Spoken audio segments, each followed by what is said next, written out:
With age, gardening transforms from a race into a relationship. It's about understanding that the earth beneath our feet is alive, wise, and responsive. Our hands no longer demand results, they offer kindness.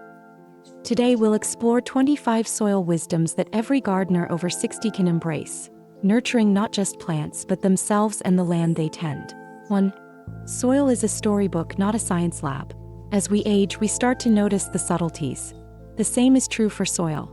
Where once we may have focused on pH levels, nutrient charts, and store-bought amendments, now we understand that soil tells us what it needs, if we slow down enough to listen. It speaks through texture, color, scent. When you crumble a handful of soil in your palm, you're holding a living archive. Roots that once were, creatures that passed through, rains that soaked deep and left. Each season adds another layer to that story. And unlike spreadsheets or test kits, it doesn't need interpreting. It needs witnessing. This doesn't mean science is wrong, just that it isn't the whole picture. A seasoned gardener learns to trust their hands as much as their eyes. A bit of stickiness, a touch of warmth, the way it clings to your fingers. These are messages. You're not managing dirt. You're in conversation with it. Let the soil be your journal. Let your planting, your care, your presence write its next chapter. 2. Compost is a love letter in slow motion. There is something deeply moving about composting. You take what once nourished you, kitchen scraps, peels, garden clippings, and return it to the soil with trust that it will become something new. It's not waste. It's memory transformed. In a world obsessed with speed, compost asks for slowness. Weeks become months. Matter breaks down not with force but with time, warmth, and patience. It's a ritual of surrender, giving up control and allowing nature to do what it does best. Turn endings into beginnings. For older gardeners, composting becomes symbolic. We too are in a season of giving back. We've harvested. We've created. Now in this quieter chapter, we feed the roots of what comes next. Our stories, our care, even our leftovers, all have value when returned gently to the earth. And when you finally spread that dark, rich compost into the soil, you'll feel it. A quiet continuity, a sense that nothing is ever truly lost.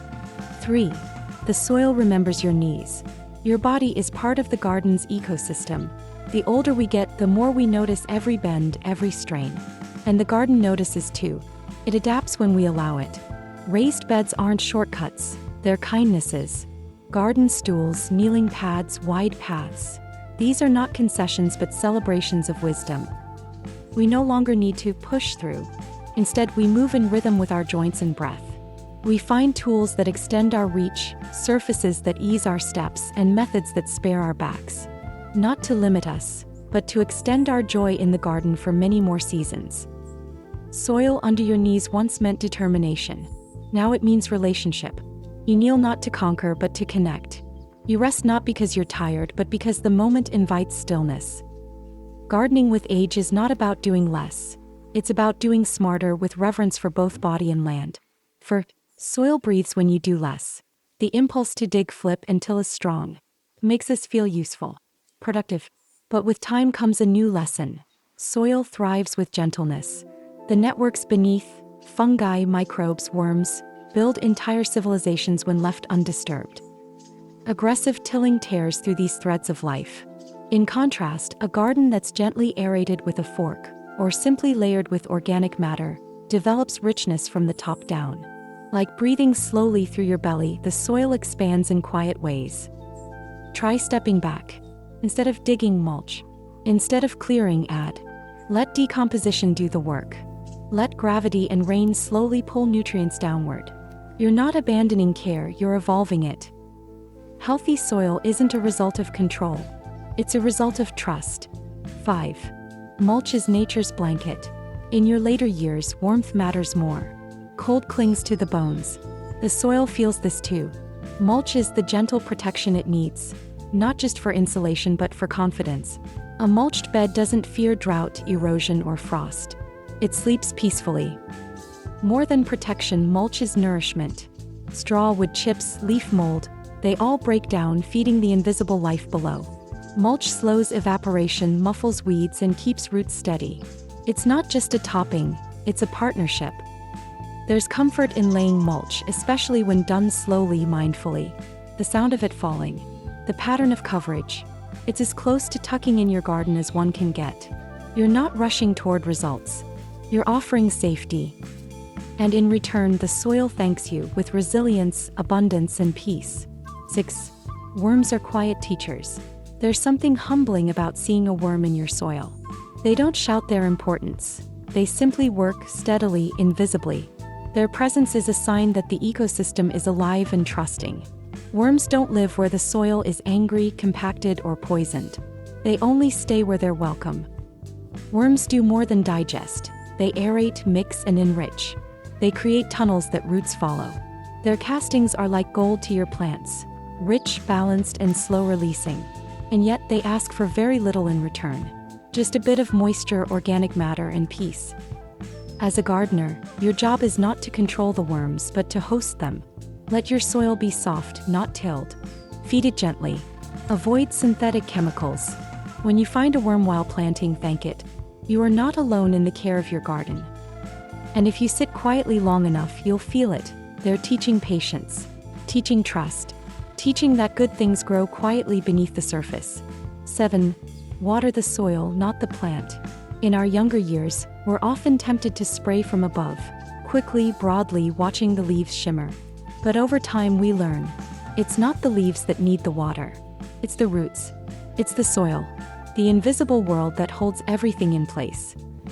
When you water at the base, slowly the soil absorbs it with gratitude. The roots drink deeply. The plant anchors itself stronger, steadier. It doesn't waste effort reaching sideways for moisture. It can grow upward in trust.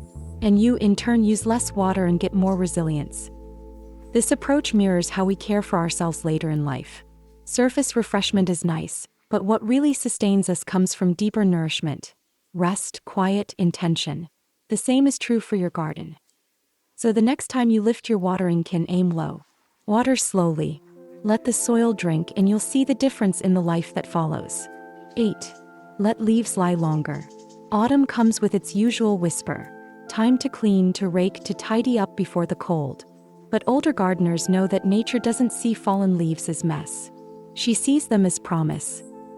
Those leaves are food in waiting. As they break down, they feed soil life, soften clay, and keep roots warm. They become compost in place. No bins or turning required. They shelter ladybugs and larvae.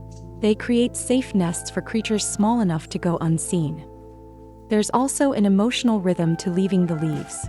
It's about allowing things to fall, to rest, to return. Just as we don't rush our own healing or growth anymore, we don't rush the garden's shedding either. We witness it. We trust it. And when spring comes, you'll see it clearly.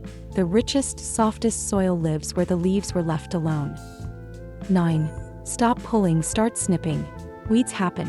Always have, always will. But instead of seeing them as enemies, we can shift the lens. They are messengers. They tell us about the soil's condition, its imbalances, its needs. And often they arrive with gifts. Minerals pulled from deep, flowers for pollinators, lessons in resilience. Rather than wrenching weeds out by their roots, straining your body and disturbing the soil, consider a softer approach. Snip them at the base with sharp scissors or a small blade. Leave the roots to rot in place. This feeds the soil while removing the surface problem. This method protects soil structure, saves energy, and invites reflection. You start noticing more. Asking questions. Why here? Why no? What's this plant trying to fix? It's no longer a war. It's a negotiation. A quieter, more respectful way to tend. 10. Bare soil is a cry for help. We wouldn't walk barefoot in winter or go to bed without a blanket. Soil feels the same vulnerability when left bare. Sun bakes it. Wind erodes it. Rain compacts it. And life, microbial, fungal, even insect, starts to flee. Covering soil isn't about neatness, it's about care. A simple layer of mulch, cover crops, or even living plants protects what's underneath. Keeps moisture in. It regulates temperature. It creates the stable environment that soil life needs to thrive. For older gardeners, this principle speaks beyond the physical. It's about protection and dignity. Just as we value warmth and safety, so does the earth. It doesn't need to be exposed to be productive. So next time you clear a space, don't walk away. Ask yourself, How can I cover this? How can I make it feel held? A garden is more than a patch of earth. It's a living reflection of our life's journey. The soil remembers every moment of care, every touch of patience, every quiet offering. When we tend our gardens with respect and gentleness, they grow not only plants but stories, memories, and legacies. In this shared dance with the soil, we find peace, purpose, and connection, reminding us that life, like the garden, continues to bloom when nurtured with love.